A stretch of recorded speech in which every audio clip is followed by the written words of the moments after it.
পশ্চিমবঙ্গে কিন্তু আবারও নিয়োগ হতে চলেছে আইসিডিএস কর্মী এবং সহায়িকা। কোথায় কোথায় নিয়োগ হবে, কতগুলো পদ রয়েছে এবং কারা কারা এই পদে আবেদন করতে পারেন, তো সমস্ত তথ্য রয়েছে আজকের এই ভিডিওটিতে। তো ভিডিওটাকে কিন্তু আপনারা একদম স্কিপ করবেন না, সম্পূর্ণ দেখার চেষ্টা করবেন, না হলে কিন্তু বুঝতে পারবেন না। আর এই ভিডিওতে যদি আপনারা নতুন হয়ে থাকেন বা এই চ্যানেলে যদি আপনারা নতুন হয়ে থাকেন, তো অবশ্যই এই চ্যানেলটাকে আপনারা সাবস্ক্রাইব করে রাখবেন, কারণ এই রকমের লেটেস্ট হেল্পফুল ভিডিওগুলো কিন্তু সবার ফার্স্ট আমরা আপনাদের জন্য নিয়ে আসি। তাছাড়া আপনারা যদি এই ভিডিওটা ফেসবুক থেকে দেখে থাকেন, তাহলে কিন্তু অবশ্যই আমাদের এই চ্যানেলটাকে সাবস্ক্রাইব করে রাখবেন বা ফলো করে রাখবেন এই রকমের লেটেস্ট ভিডিওগুলো দেখার জন্য। তো চলুন বেশি কথা না বলে দেখে নেওয়া যাক। তো ফার্স্ট আপনাদের কী কাজ করতে হবে, আমাদের যেই টেলিগ্রাম চ্যানেল রয়েছে, যার লিঙ্ক আপনার ডিসক্রিপশনে পেয়ে যাবেন, সেখানে জয়েন হয়ে যাবেন। সেখানে কিন্তু আমরা প্রত্যেক দিন আপনাদের সমস্ত কিছু আপডেটগুলো দিয়ে দিই। তো অবশ্যই কিন্তু আমাদের টেলিগ্রাম চ্যানেলে যুক্ত হয়ে যাবেন, টেলিগ্রামের লিঙ্ক আপনার ডিসক্রিপশনে পেয়ে যাবেন। তো এখানে দেখতেই পাচ্ছেন যে এখানে কিন্তু সমস্ত তথ্য কিন্তু আপনাদের দিয়ে দিয়েছে, যেখানে আপনারা দেখতে পাচ্ছেন যে এখানে কিন্তু আপনার টোটাল যদি ভ্যাকেন্সি থেকে, তাহলে কিন্তু 13,000-এর উপরে কিন্তু আপনাদের এইখানে ভ্যাকেন্সি রয়েছে। তাছাড়া যদি আমরা এইখানে মিনিমাম কোয়ালিফিকেশান দেখি, তাহলে যারা অঙ্গনারী ওয়ার্কার রয়েছেন তাদের জন্য কিন্তু আপনাদের এইখানে 10 পাস হলেই কিন্তু আপনারা এখানে আবেদন করতে পারবেন। এছাড়া যদি আমরা এখানে দেখি, তাহলে কিন্তু আপনারা যদি অন্য কোনো জেলা হয়ে থাকেন এবং আপনারা যদি হায়ার সেকেন্ডারি পাস হয়ে থাকেন, তাহলে কিন্তু আপনারা এখানে অগ্রাধিকার পেতে পারেন। এবং প্রার্থীকে সংশ্লিষ্ট এলাকার কিন্তু স্থায়ী বাসিন্দা হতে হবে যদি আপনি অঙ্গনারী ওয়ার্কারের জন্য অ্যাপ্লাই করেন। এছাড়া যদি আপনি এখানে দেখেন, তাহলে কিন্তু রয়েছে অঙ্গনারী হেল্পার যারা রয়েছে তাদের জন্য কিন্তু আলাদা এখানে একটা ক্রাইটেরিয়া দিয়ে দিয়েছে। মিনিমাম কিন্তু আপনাকে এখানে কিন্তু 8 পাস করে থাকতে হবে। এছাড়া এক্ষেত্রেও কিন্তু আপনারা মাধ্যমিক পাস করে থাকলেও কিন্তু এখানে আবেদন করতে পারবেন। স্থানীয় মহিলা প্রার্থীরাই কিন্তু এই পদের জন্য আবেদন করতে পারবেন। এছাড়া যদি আমরা এখানে বয়স দেখি, তাহলে বয়সও কিন্তু দিয়ে দিয়েছে। মিনিমাম কিন্তু আপনাকে এখানে 18 বছর হতে হবে এবং ম্যাক্সিমাম কিন্তু আপনাকে এখানে 35 বছর হতে হবে। এছাড়া এসসি এসটি ওবিসি যারা ক্যান্ডিডেট রয়েছেন, এসসি এসটিরা পাচ্ছেন 5 বছরের, ওবিসি ক্যান্ডিডেটরা পাচ্ছেন 3 বছরের এবং পিডব্লিউ ক্যান্ডিডেট যারা রয়েছেন তারা কিন্তু গভর্নমেন্টের রুল অনুযায়ী কিন্তু ছাড় পেয়ে যাচ্ছেন। চূড়ান্ত বয়স কিন্তু জেলাভিত্তিক যে নোটিশ রয়েছে, সেই নোটিশে কিন্তু সমস্ত কিছু দেওয়া রয়েছে। যদি আমরা নিচে একটু স্ক্রল করে আসি, তাহলে কিন্তু এইখানে দেখতে পারবো যে স্যালারি স্ট্রাকচার যদি আমরা দেখি, তাহলে কিন্তু এইখানে আপনারা দেখতেই পাচ্ছেন যে অঙ্গনারী ওয়ার্কার যারা রয়েছেন তাদের কিন্তু মোটামুটি 9,000 থেকে 10,000 কিন্তু প্রতি মাসে আপনাদের যে স্যালারি বা হনারিয়াম সেটা কিন্তু আপনাদের ঢুকে যাবে।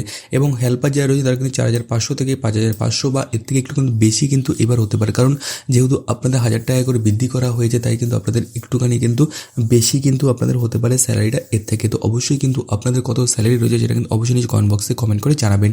যদি আমরা একটু নিচে আসি স্ক্রল করে, তাহলে কিন্তু এখানে কোন কোন জেলায় কতগুলো পোস্ট রয়েছে, কোথায় কোথায় আবেদন হবে সেটাও কিন্তু এখানে দিয়ে দিয়েছে সমস্ত কিছু। তো এখানে যদি দেখেন, তাহলে আলিপুর দুয়ার জেলায় গ্রাম ও ব্লক ভিত্তিক অঙ্গনারী ওয়ার্কার ও হেল্পার নিয়োগ হবে। বাঁকুড়া জেলায় বিভিন্ন আইসিডিএস প্রজেক্টে কিন্তু শূন্যপদ প্রকাশিত হতে চলেছে। বীরভূম জেলার ব্লক ভিত্তিক মেরিট লিস্ট তৈরি করা হচ্ছে। কোচবিহার জেলায় গ্রামীণ এলাকায় বেশি শূন্যপদ থাকার সম্ভাবনা রয়েছে। দক্ষিণ দিনাজপুর জেলায় স্থানীয় মহিলা প্রার্থীদের অগ্রাধিকার সর্বাধিক বেশি। দার্জিলিং জেলায় পাহাড়ি ব্লকগুলিতে আলাদা কোটা থাকতে পারে। হুগলি জেলায় প্রচুর অঙ্গনারী সেন্টার রয়েছে, তাই নিয়োগও কিন্তু হুগলি জেলায় বেশি হবে।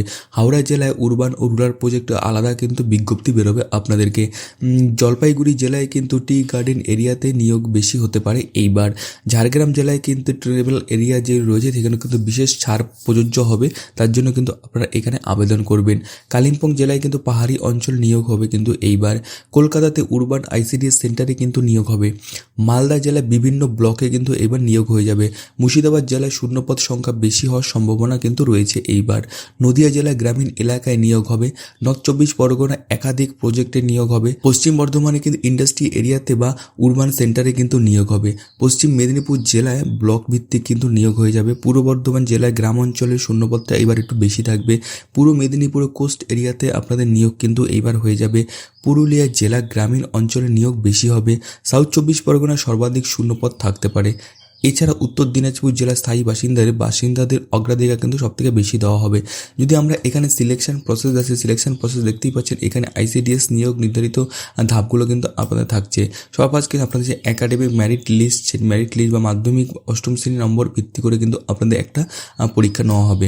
সেখানে কিন্তু আপনাদের ডকুমেন্ট ভেরিফিকেশন হবে এবং ইন্টারভিউ হবে, তারপরে কিন্তু আপনাদের সমস্ত কিছু নিয়োগ করে নিয়ে যাওয়া হবে। এরপর যদি আমরা কোন কোন ডকুমেন্টস লাগবে সেটা যদি দেখি, মাধ্যমিকের 8 এবং যদি আপনাদের মাধ্যমিক পাস করতে গেলে মাধ্যমিকের সার্টিফিকেট, আর যদি আপনারা 8 পাস করতে গেলে তাহলে আপনাদের 8 পাস সার্টিফিকেট কিন্তু লাগবে। এছাড়া দিতে হবে কিন্তু আপনাদের এজ প্রুফ, তাছাড়া দিতে হবে আপনাদের কাস্ট সার্টিফিকেট যদি আপনাদের থেকে থাকে, SC ST OBC PW যেটা থেকে থাকে সেটা কিন্তু আপনি এখানে দিয়ে দেবেন। রেসিডেন্ট সার্টিফিকেট কিন্তু আপনাকে দিতে হবে, আধার কার্ড দিতে হবে, পাসপোর্ট সাইজের ফটো কিন্তু আপনাকে এখানে দিয়ে দিতে হবে। যদি অ্যাপ্লিকেশন প্রসেস দেখি তাহলে সংশ্লিষ্ট জেলা অফিসে অফিসিয়াল যখন নোটিশ বেরোবে সেই নোটিশে গিয়ে কিন্তু ডাউনলোড করুন এবং সেখান থেকে কিন্তু আপনারা আবেদন করতে পারেন। এই নোটিশ সবার আগে পাওয়ার জন্য কিন্তু অবশ্যই আপনারা আমাদের যে টেলিগ্রাম চ্যানেল রয়েছে সেই টেলিগ্রাম চ্যানেলে যুক্ত হয়ে যাবেন, যার লিঙ্ক আপনার ডেসক্রিপশনে পেয়ে যাবেন। কিন্তু এলিজিবিলিটি সব যাচাই করুন এবং আপনার যে অ্যাপ্লিকেশন ফর্ম সেটা কিন্তু পূরণ করতে হবে এবং রিকোয়ার্ড আপনার যে ডকুমেন্টস সেই ডকুমেন্টগুলো যুক্ত করবে। কী কী ডকুমেন্টস লাগবে সেটা আমি এখানে আগেই বলে দিয়েছি, তো এই ডকুমেন্টসগুলো আপনাদের লাগবে। নির্ধারিত সময়ের মধ্যে কিন্তু জমা দিতে হবে আপনাদের এই ফর্ম। যদি আমরা নিচে আসি কবে এই ফর্ম বেরোবে তাহলে যদি সেটা যদি জানতে তাহলে কিন্তু এখানে তার ডিটেলস দিয়ে দিয়েছে। তো দেখতেই পাচ্ছেন এখানে শর্ট নোটিস কিন্তু রিলিজ হয়ে যাবে হচ্ছে এপ্রিল 2026 কিন্তু শর্ট নোটিস রিলিজ হয়ে যাবে। ডিটেল নোটিস যদি দেখি তাহলে সেটা কিন্তু মে থেকে জুনে কিন্তু আপনাদের ডিটেলস নোটিস কিন্তু বেরিয়ে আসবে। অনলাইন আর অফলাইন যে অ্যাপ্লিকেশন সেটা কিন্তু জুলাইতে আপনাদের স্টার্ট হয়ে যাবে এবং লাস্ট ডেট যদি দেখি তাহলে হচ্ছে আগস্ট। মোটামুটি 1 মাস কিন্তু আপনারা সময় পাবেন এখানে আবেদন করার জন্য। অ্যাপ্লিকেশন ফর্ম যদি কারেকশানের জন্য হয় তাহলে কিন্তু সেটাও আগস্ট মাসেই থাকছে কিন্তু অ্যাপ্লিকেশন ফর্ম কারেকশানের জন্য। মেরিট লিস্ট যদি দেখা হয় তাহলে কিন্তু এখানে আপনার সেপ্টেম্বরে কিন্তু মেরিট লিস্ট তৈরি করা হবে এবং ডকুমেন্টস ভেরিফিকেশন যদি দেখা হয় তাহলে ডকুমেন্টস ভেরিফিকেশন কিন্তু সেপ্টেম্বর অক্টোবর 2026-এর মধ্যে কিন্তু আপনাদের ডকুমেন্টস ভেরিফিকেশন হয়ে যাবে। আর ফাইনাল মেরিট লিস্ট যেটা কিন্তু সেটা কিন্তু সেপ্টেম্বর বা আপনারা অক্টোবর নভেম্বর ধরে রাখতে পারেন, সেখানে কিন্তু আপনাদের হয়ে যাবে, বা আপনারা এটা কিন্তু নভেম্বর ধরে রাখতে পারেন। ফাইনাল মেরিট লিস্ট কিন্তু বেরিয়ে আসার চান্স রয়েছে, নভেম্বরের মধ্যে কিন্তু আপনাদের বেরিয়ে আসবে।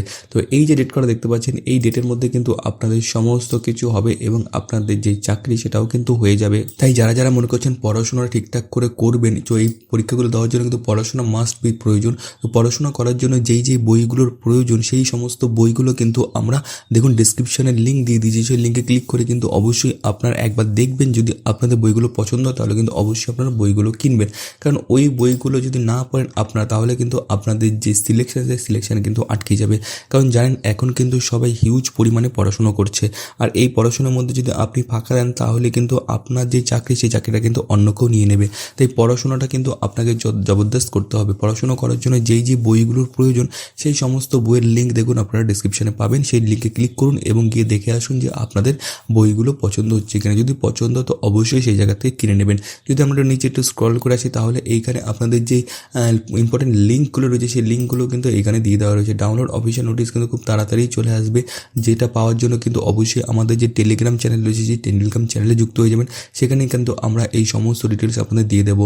অ্যাপ্লাই অনলাইন ফর্মও কিন্তু আমরা দিয়ে দেবো। ওইখানে অফিসিয়াল ওয়েবসাইট লিঙ্ক এখানে অ্যাক্টিভ করা রয়েছে। টেলিগ্রাম চ্যানেলে যুক্ত হওয়ার জন্য এই যে লিঙ্ক দেখতে পাচ্ছেন এখানে ক্লিক করে অ্যাক্টিভ হয়ে যাবেন। হোয়াটসঅ্যাপ চ্যানেলে যুক্ত হওয়ার জন্য এখানে ক্লিক করে কিন্তু আপনারা অ্যাক্টিভ হয়ে যাবেন, যার লিঙ্ক অবশ্যই আপনারা ডিসক্রিপশনে পেয়ে যাবেন। সেখান থেকে কিন্তু আপনারা এখান থেকে অ্যাক্টিভ হয়ে যাবেন বা আপনারা কিন্তু অবশ্যই জয়েন হয়ে যাবেন। এই হচ্ছে সমস্ত ICDS প্রজেক্টে যারা যারা অঙ্গনওয়াড়ি হেল্পার এবং অঙ্গনওয়াড়ি ওয়ার্কার কাজ করতে চাইছেন তাদের ডিটেলস কিন্তু এবার কিন্তু 13,000 কিন্তু এখানে পোস্ট রয়েছে। 13,000-এর উপর কিন্তু পোস্টে কিন্তু আপনাদের নিয়োগ করে নেওয়া হবে অঙ্গনওয়াড়ি ওয়ার্কার এবং অঙ্গনওয়াড়ি হেল্পার। কারা কারা এই পদের জন্য কাজ করতে চাইছেন এবং কোথা থেকে আপনারা এই ভিডিওটা দেখছেন সেটা কিন্তু অবশ্যই নিচে কমেন্ট বক্সে কমেন্ট করে জানাবেন কে কোথা থেকে এই ভিডিওটা দেখছেন এবং আপনাদের যে স্যালারি স্ট্রাকচার সেই স্যালারি স্ট্রাকচারটা কি ঠিক রয়েছে কি না। যদি আপনাদের স্যালারি কীরকম রয়েছে সেটাও কিন্তু জানাবেন এবং আপনাদের আর কি কি সমস্যা রয়েছে সেটা আমাদের নিচে কমেন্ট বক্সে কমেন্ট করে জানাবেন, তাহলে কিন্তু আমরা সেই নিয়ে ভিডিও আপনাদের বানিয়ে দেবো। তো এই হচ্ছে মূল বিষয়। আশা করছি আপনারা সমস্ত কিছু বুঝতে পেরেছেন।